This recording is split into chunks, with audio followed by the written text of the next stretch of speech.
Alright, welcome back guys to another gun build in Modern Warfare. We're going to be going over the best flexible assault rifle in the entire game, and this is going to be after the Season 2 patch, which buffed the M13. And this is going to be, my best and most favorite assault rifle in both older Modern Warfare and Modern Warfare now. It is going to be probably the best when it comes to newer beginner players that are not the best, or newer players or just players that are not good at aiming in general. I think you guys will like this gun a ton. I do have it in a standard black color. It comes in like a weird grayish kind of color by default, but I don't think it looks a bit cleaner with this kind of color on here, so it won't look like this normally. But what it is the fastest firing assault rifle in its entire category. So it is the most forgiving. It's a little bit ahead of the M4. So it used to be the M4 was the most consistent time to kill and the best, fastest firing and best mobility out of here. So this gun has an incredible recoil control statistics to it. Really solid handling, way faster rate of fire. So it does have a little bit faster TTK than the M4. If you're going to be applying that to the 4-shot time to kill, or the 4-shot requirement for time to kill, but you can add a headshot in there and it'll make it to where it is a 3-shot, so it's not too bad at all. And I want to be going over this. So it's not going to be the fastest killing gun in the entire category. You still have things like the cast-off 545, the M16, the cast-off 7.62, most of the AK platform guns really, and the ISO Hemlock will all kill faster. So that is one thing to point out, but it is really solid when it comes to longer ranges. So it is kind of an upgraded version of the Lockman 5.56. The Lockman 5.56 had a really solid 4-shot kill damage range. It did not shoot as fast, obviously, as shown in the stats here, but it had a little bit better range and better damage range, I guess, when it comes to that. But it had a really low sense of recoil control, or real low sense of recoil. The M13 is pretty much on par with that.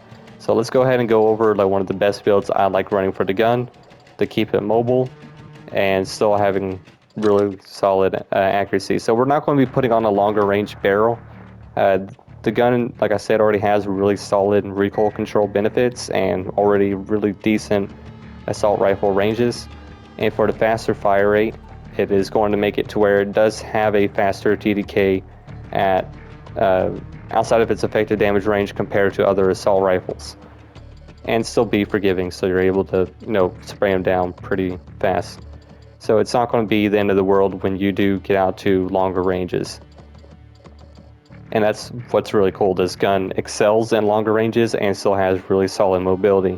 So it's almost there to actually being along the same lines as the FTAC Recon. Like it's kind of hard to actually build this gun in a bad way without absolutely just buffing it in two different areas.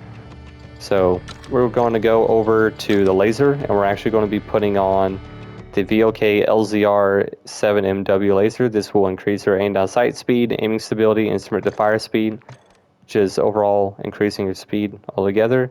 We want to go for aiming idle stability and sprint to fire speed. So this will make it to where it's a bit more aggressive up close with all these speed buffs here, and sprint to fire speed's been doubled down a little bit more, and it's going to make it to where that you get a large amount of speed out of this one attachment while keeping a little bit of accuracy with the aiming idle stability. So you get a little bit of a buff out of there. After that, I do like running an optic. The sights on their own, or the iron sights, they're not too bad. Like, they're fairly clean. You can use them if you want to. I just don't really do that because the frame bounces around a lot more, so I usually just like running a low zoom optic, but it is optional if you want to put it on there or not. And after that, you want to be going over to the stock, and I like running the Bruin R90 factory, so it's not incredibly fast, so you won't really be losing recoil control out of the gun. You will lose aim down sight speed, aiming stability, and crouch movement speed.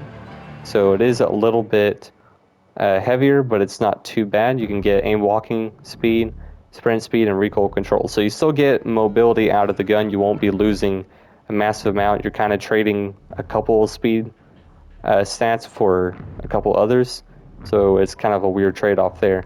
A real cool flexibility, like I said, for the gun. And for that, you just want to go back down to aim down sight speed, so you can kind of counteract the whole downside there, and the aiming idle stability is going to be going all the way up, so you still can keep on target.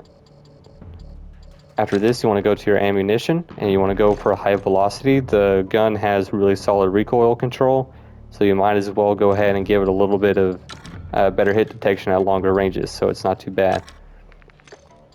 And then finally, at the very end, you can kind of put it wherever you want to. I like to go with a grip to make it to where it's even faster. And this is the Bruin Flash Grip. You get a little bit more sprint to fire speed and aim down sight speed. So you get a little bit more aggressive, and I tune it for sprint to fire speed and aim down sight speed. So now you have a gun which is really accurate at close to medium ranges, which you're going to be mostly firing at. And even in longer ranges, like if you do controlled burst, you will have a bit of a better time at longer ranges. It'll drop people incredibly quickly. So the M13 is back, and it is better than ever, and it is incredibly flexible, so it's not going to be the fastest gun in the entire game. The best technical handling assault rifle out of this whole thing would either be between the Chimera or the STB 556, so they're around the same area there. So I think the Chimera is a little bit more flexible in that regard, but it is kind of odd there. So this is going to be the one of the best builds that I can find anyway for the gun, where it keeps it snappy and accurate.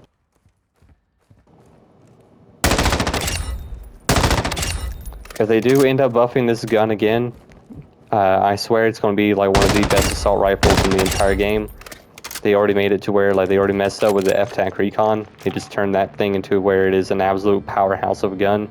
You cannot build the F-TAC Recon in a way to where it's actually bad unless you're intentionally trying to switch it over to full auto with like a 5-round magazine.